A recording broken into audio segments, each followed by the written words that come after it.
Bismillahirrahmanirrahim. Alhamdulillahi rabbil alamin. Wa bihi nasta'inu ala umuri dunya waddin. Allahumma salli wa sallim wa barik ala sayyidina maulana Muhammadin as-sadiqil wa'dil amin wa ala alihi wa sahabatihi ajma'in wa man tabi'ahum bi ihsanin ila yaumiddin.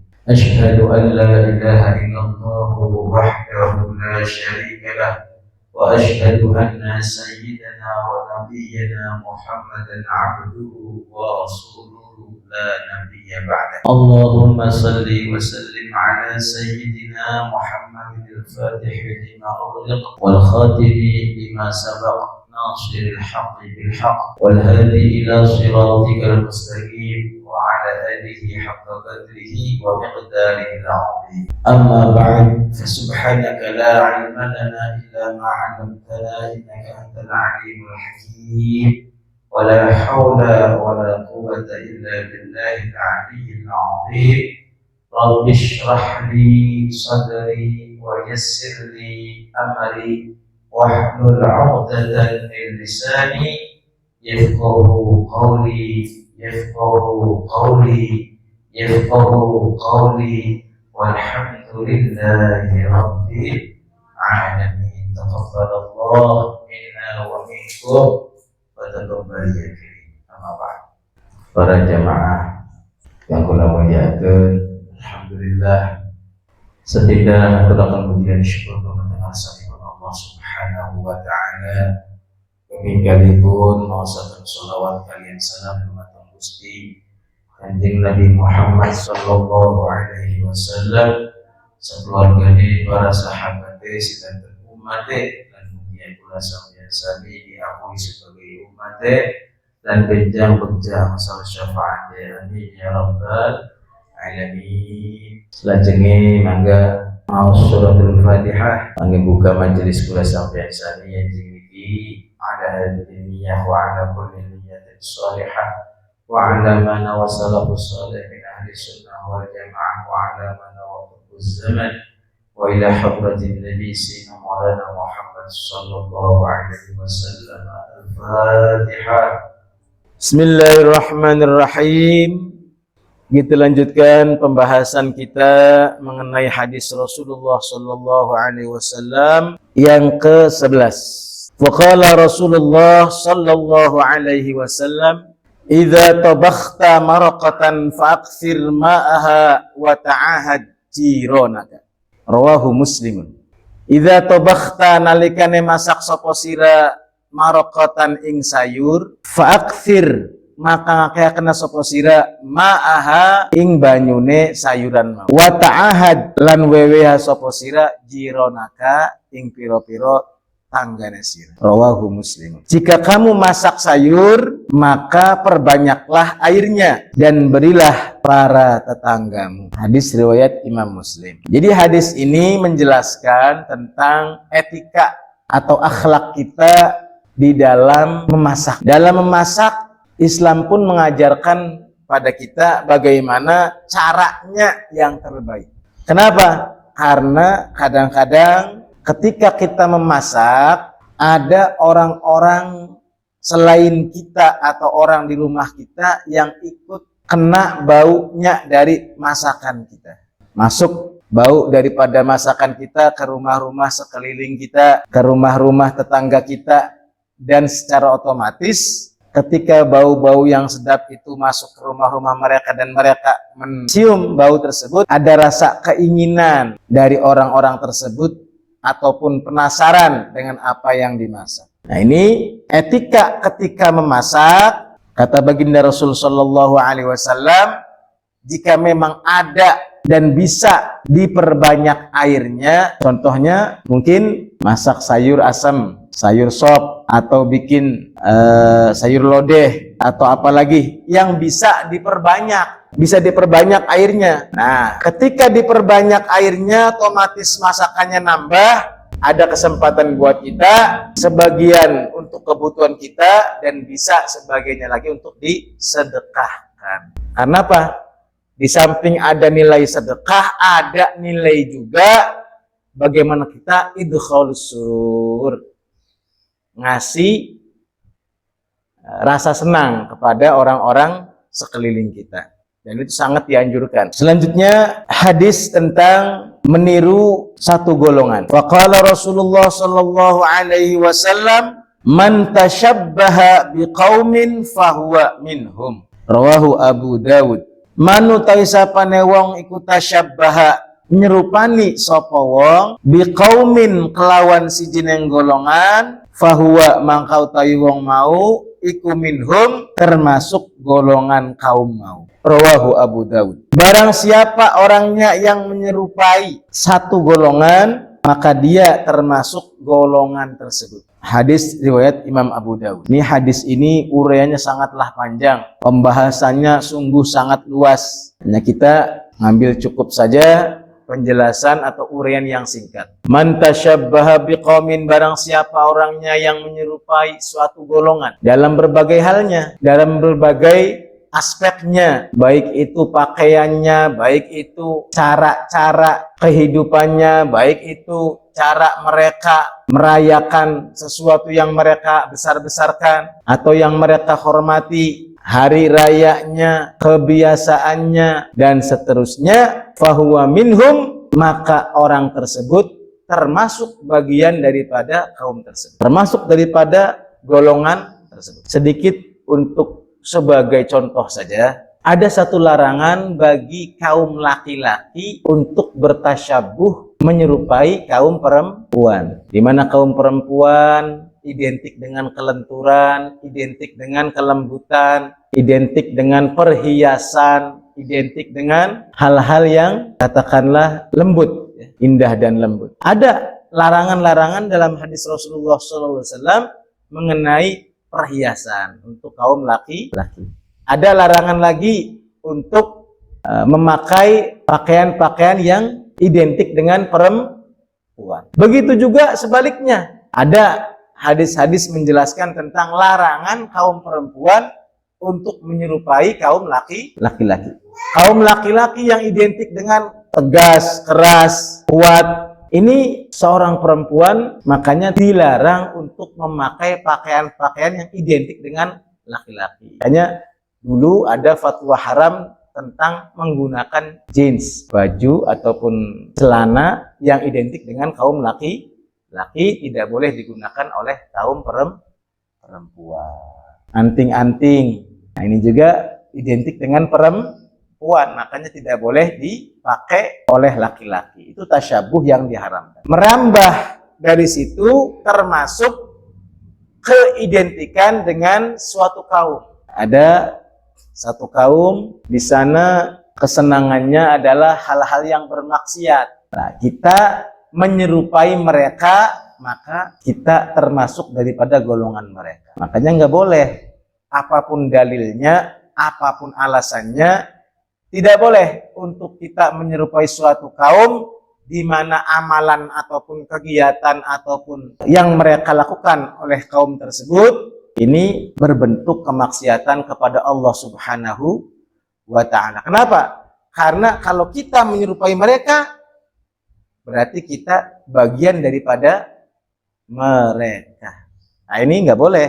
Makanya orang-orang dulu di zamannya para kiai-kiai sepuh kita dulu, Masya Allah, hadis ini betul-betul booming. Hadis ini betul-betul dijadikan patokan landasan kehidupan mereka. Dulu sampai ada fatwa tidak boleh menaruh lonceng di musola atau masjid atau di rumah kita. Hanya sebatas lonceng, ya kelihatannya sepele. Tapi lonceng ini sudah dijadikan sebagai simbol suatu agama. Di mana di gereja atau di wihara atau di tempat-tempat peribadatan umat lain ada simbol-simbol yang memakai lonceng. Nah, makanya akhirnya para ulama terdahulu mengharamkan pemakaian lonceng tersebut. Sebab apa? Man tasyabbaha biqaumin fahuwa minhum. Barang siapa yang bertasyabuh menyerupai suatu golongan, maka dia termasuk golongan tersebut. Salah satu contohnya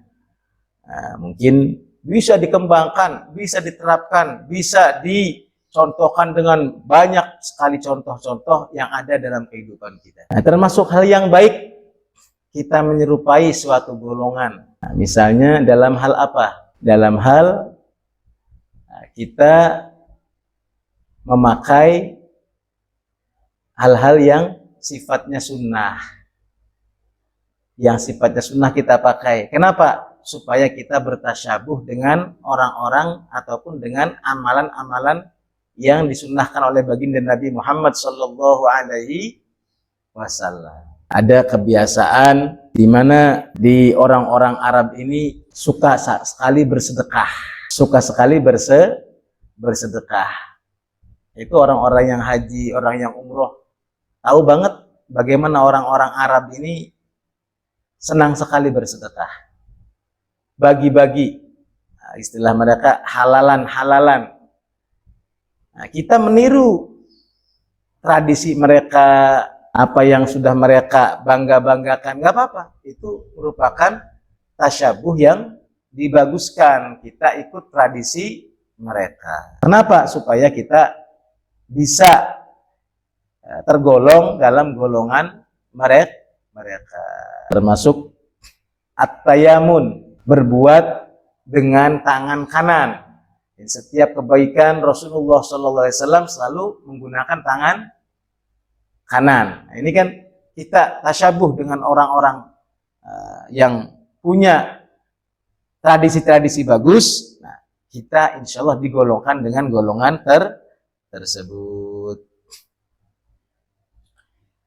Hadis yang berikutnya, yang terakhir, faqala Rasulullah sallallahu alaihi wasallam, as-sumtu hikmatun wa qalilun fa'iluhu. Rawahul Baihaqi. As-sumtu utawi meneng, mingkem, orang ngomong, hikmatun iku kebijaksanaan, satu kebaikan yang indah. Wa qalilun lan iku setitik, fa'iluhu utawi kang lakoni as-sumtu.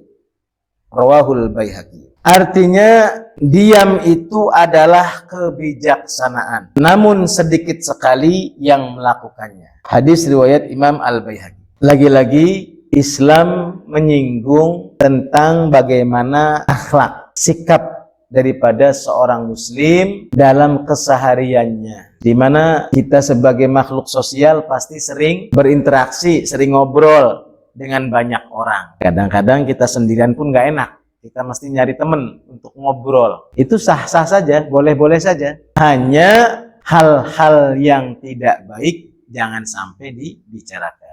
Hanya jangan sampai berlebihan dalam hal ngobrolnya, sampai lupa waktu dan seterusnya. Namun ada yang lebih indah dari itu, di mana ini nilainya plus daripada yang biasa. Apa?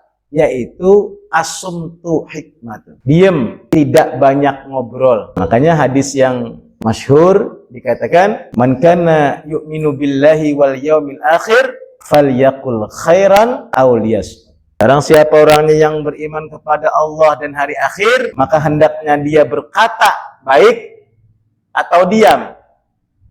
Nah, berkata baik atau diam, ini standarnya. Ada yang lebih indah dari itu. Sudahlah, orang itu biasanya awalnya ngomongnya baik, tapi kalau kelamaan, tapi kalau banyak bicara juga bisa kebawa ke obrolan yang tidak baik. Makanya apa? Di awal sudah asumtu saja, tidak banyak bicara saja, sudah cukup. Nah, ini para ulama-ulama dulu banyak yang berpegangan dengan hadis ini, sehingga mereka atau beliau-beliau itu sangat irit dalam bicara. Dulu masyhur Ki Haji Marzuki Dahlan Lirboyo, Mbah Marzuki Dahlan itu sangat irit dalam ngobrol. Sampai dengan santrinya, sampai dengan keluarganya. Bukan berarti beliau tidak pandai bicara, pandai, hanya saja tadi betul-betul mengamalkan hadis ini sehingga bicaranya saja bisa dihitung. Jadi aktivitasnya sibuk dengan amalan. Sibuk dengan baca Quran, sibuk dengan bersolawat, sibuk dengan berzikir, sibuk dengan ngaji. Di luar itu ngobrol sangat sedikit. Bahkan ketika banyak santri yang sowan kepada beliau, itu pun jawaban-jawaban dari beliau sangat singkat. Sangat irit sekali. Bukan berarti beliau tidak sanggup untuk menjelaskan panjang lebar, bukan. Tapi karena betul-betul mengamalkan bahwasanya diam, tidak banyak bicara itu adalah satu keunggulan atau keistimewaan tersendiri. Yang terdekat dari kita ada, yaitu Al-Habib Al-Marhum Al-Arif Billah Al-Habib Toha bin Muhammad bin Yahya Arjawinangun. Abah Toha itu Allah yarham masyhur, dan saya sendiri membuktikan bagaimana beliau sangat irit dalam bicara. Beliau sangat menjaga yang perlu dibicarakan, yang perlu diungkapkan, yang perlu dikatakan, beliau katakan. Yang enggak, sudahlah, cukup saja. Masya Allah. Nah, makanya hari-hari beliau sudah,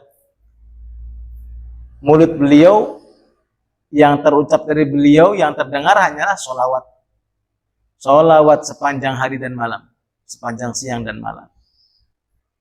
Nah, ini orang-orang yang seperti beliau-beliau itu, orang-orang yang sudah bisa mengamalkan as-sumtu hikmatun wa qalilun fa'iluhu. Dan betul, sangat sedikit orang-orang yang mampu untuk mengamalkan hadis ini. Jadi orang itu kalau bodoh, katakanlah orang bodoh, itu banyak diemnya saja sudah manfaat.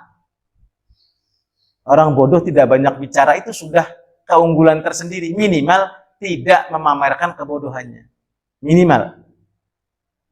Makanya banyak orang bodoh karena sering diem disangka orang alim. Alim itu kalau bahasa Jawa, alim artinya tidak banyak bicara, tidak banyak tingkah.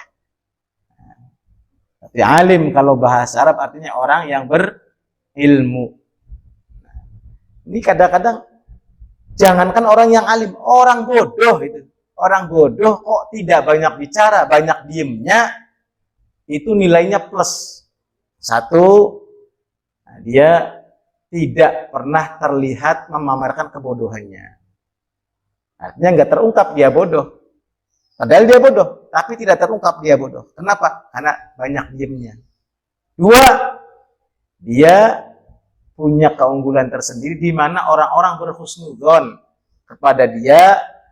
Nah, ini orang yang alim, orang yang berakhlak tinggi, tidak banyak tingkah. Nah, bisa jadi orang yang berilmu tinggi karena banyak padahal bodoh.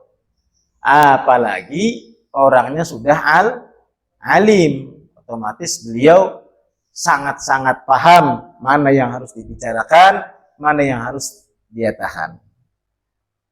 Nah, tapi kita garis bawahi, ada kalanya kita mesti berbicara lantang, ada kalanya kita mesti berbicara, bersuara, dan banyak menjelaskan sesuatu di mana itu dibutuhkan. Nah, ketika mengharuskan untuk berbicara banyak sebagai mubaligh dalam satu kajian, dalam satu pembahasan yang memerlukan untuk panjang lebar pembahasannya, ya itu boleh-boleh saja.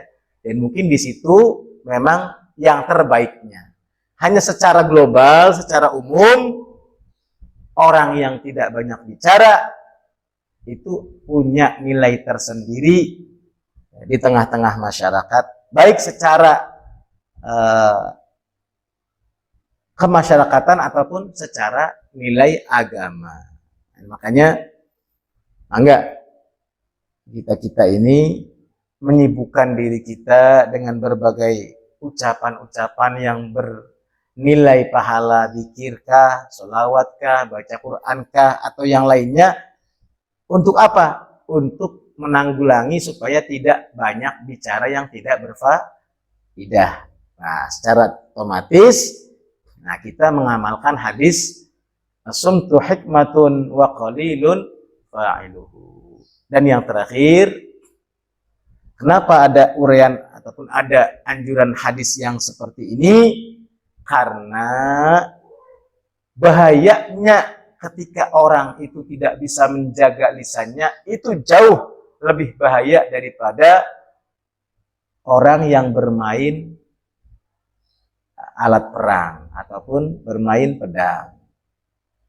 Nah, dikatakan bahwasanya mungkin kalau sebatas bermain pedang atau bermain alat-alat perang atau pusaka-pusaka yang lainnya, itu paling cuman cacat secara fisik.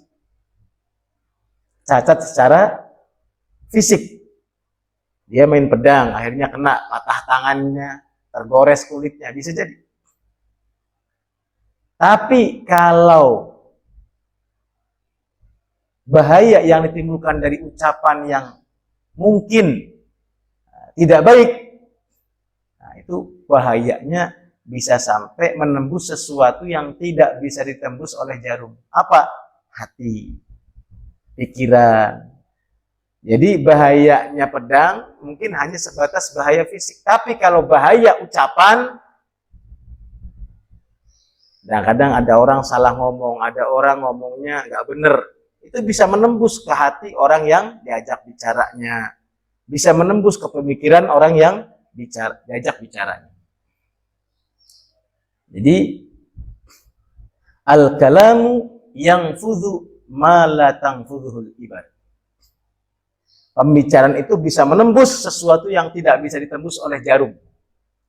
Nah, jarum itu sekedar fisik saja bisa nembusnya. Tapi kalau pembicaraan bisa sampai ke relung hati orang yang mendengarkannya. Makanya kalau kita tidak bisa berbuat, kalau kita tidak bisa berkata-kata baik, tidak bisa banyak kemanfaatan dalam pembicaraan kita, maka lebih baik kita diam. Nah, itulah uraian daripada hadis-hadis yang singkat tadi. Mudah-mudahan bermanfaat. Semogalah bisa diamalkan oleh kita semuanya. Amin ya rabbal alamin.